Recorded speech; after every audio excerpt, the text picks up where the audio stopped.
matéria de QSMS 2, e essa tem como tema a poluição hídrica com foco na Lei 9.433, traço 97.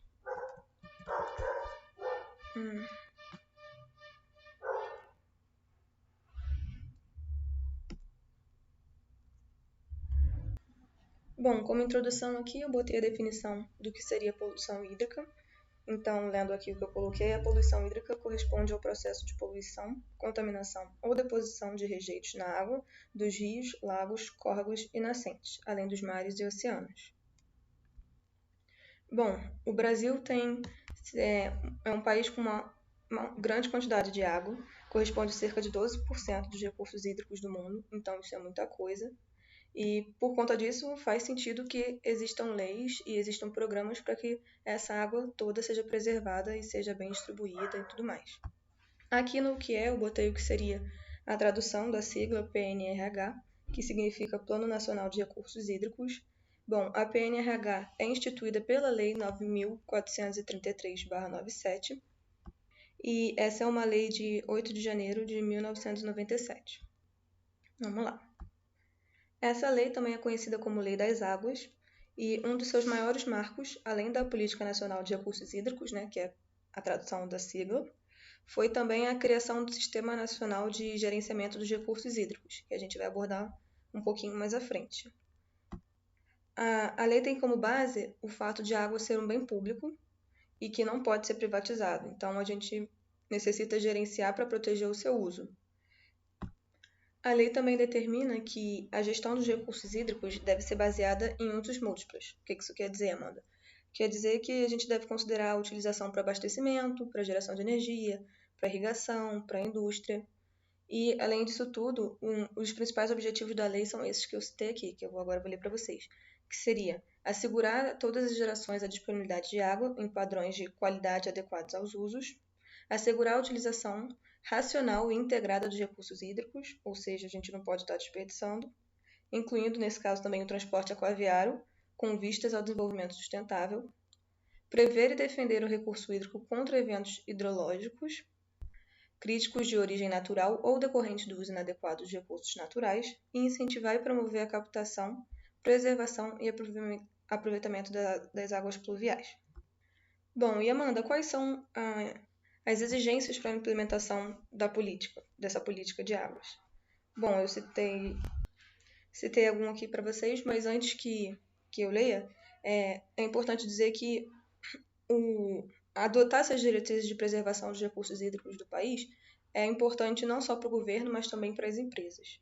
E essas exigências, então, seriam a gestão sistemática dos recursos hídricos, sem a dissociação dos aspectos de quantidade e qualidade, a adequação da gestão de recursos hídricos às diversidades físicas, bióticas, demográficas, econômicas, sociais e culturais das diversas regiões do país, a integração da gestão de recursos hídricos com a gestão ambiental, a articulação do planejamento de recursos hídricos com o dos setores usuários e com os planejamentos regionais, estadual e nacional, a articulação da gestão dos recursos hídricos com o uso do solo e a integração da gestão das bacias hidrográficas com a dos sistemas estaurinos e zonas costeiras. Bom, a Lei 9.433/97 institui alguns 6 instrumentos para auxiliar o gerenciamento desses recursos, E esses instrumentos são o Plano de Recursos Hídrico, o enquadramento dos corpos de água em classes, a outorga dos direitos de uso dos recursos hídricos, a cobrança pelo uso dos recursos hídricos, a compensação a municípios e o sistema de informação sobre os recursos hídricos. Agora, explicando um pouquinho sobre cada um, no que diz respeito ao plano dos recursos hídricos, conforme descreve a lei, no artigo 6, esses seriam planos diretores de longo prazo que fundamentam e orientam a implementação da Política Nacional de Recursos Hídricos e seu gerenciamento. E para isso eles devem ter, no mínimo, um diagnóstico da situação atual dos recursos hídricos, devem ter também análise de alternativas de crescimento demográfico, de evolução de atividades produtivas, de modificação dos padrões e ocupação do solo, e também é necessário que eles tenham um balanço entre as disponibilidades e as demandas futuras dos recursos hídricos, no que diz respeito à quantidade e à qualidade, com a identificação dos potenciais conflitos que possam existir. A gente precisa também de metas de racionalização do uso, aumento da quantidade e melhoria da qualidade dos recursos, medidas a serem tomadas, né, para melhorar tudo isso, e programas e projetos para serem desenvolvidos e implantados para o atendimento das metas previstas, né? Então, isso tudo deve conter dentro desses planos de recursos hídricos. E agora, no que diz respeito ao enquadramento dos corpos de água em classes, esse instrumento significa e estabelece níveis de qualidade a serem alcançados ou mantidos em um determinado corpo de água ao longo do tempo. Então, o objetivo dele é assegurar a qualidade da água de algum corpo que ele venha monitorar e tem como objetivo diminuir a poluição e os gastos com meios de prevenção. As classes desses corpos de água são definidas por meio da resolução do CONAMA, número 357/2005, e a resolução 410 de 2009, e ainda pela resolução 430/2011. Agora, falando um pouquinho sobre a outorga dos direitos de uso dos recursos hídricos. Bom, a outorga de direito dá o direito ao uso da água. Então, consiste no uso administrativo, no ato administrativo, na verdade, na autorização e concessão para que essas águas possam ser utilizadas. Quem concede esses direitos é a autoridade competente da União ou então dos Estados. Os recursos hídricos que estão sujeitos à outorga, né, a essa concessão, são os destinados à derivação ou captação de parcela da água existente de um corpo de água para consumo final, inclusive para abastecimento público, a extração de água de um aquífero subterrâneo para consumo final, ou um insumo de produtivo, né, de processo produtivo, desculpa, e ao lançamento em corpo d'água de líquidos, esgotos, de resíduos líquidos ou gasosos, tratados ou não, e ao aproveitamento dos potenciais hidrelétricos, e a outros usos que alterem o regime, a quantidade ou a qualidade da água daquela determinada corpo ali disponível. Bom, sobre a cobrança pelo uso dos recursos hídricos, é meio que dá para se entender só lendo, né? Então, quer dizer que para o uso desses recursos hídricos serão cobrados determinados valores, e esses valores arrecadados por essa cobrança serão aplicados prioritariamente na bacia hidrográfica de onde eles foram gerados.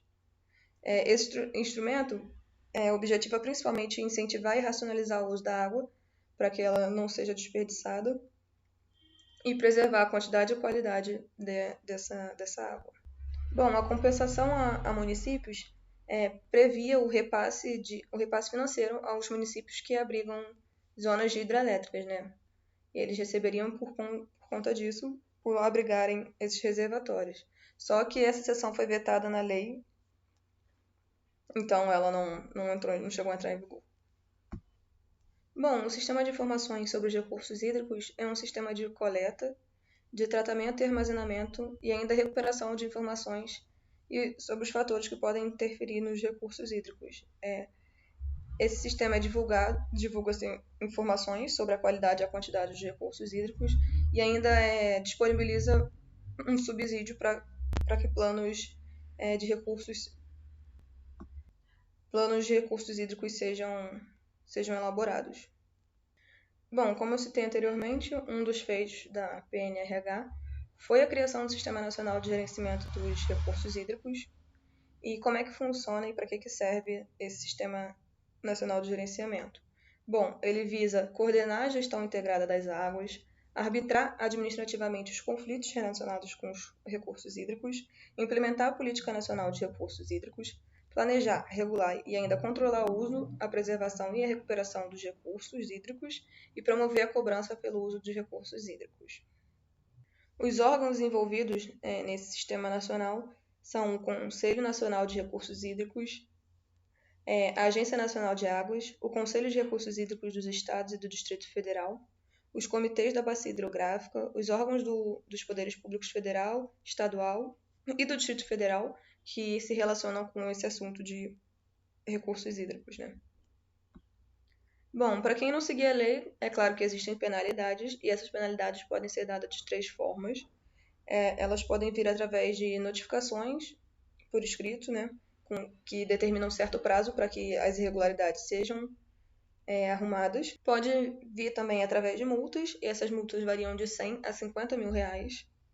e também, no final de tudo, através do embargo. Bom, essas foram as fontes utilizadas para o trabalho. Eu espero que eu tenha sido claro o suficiente, porque esse assunto é um pouco conteudista, né? E aí, qualquer dúvida, qualquer coisa, é só entrar em contato comigo. Tchau e até a próxima apresentação.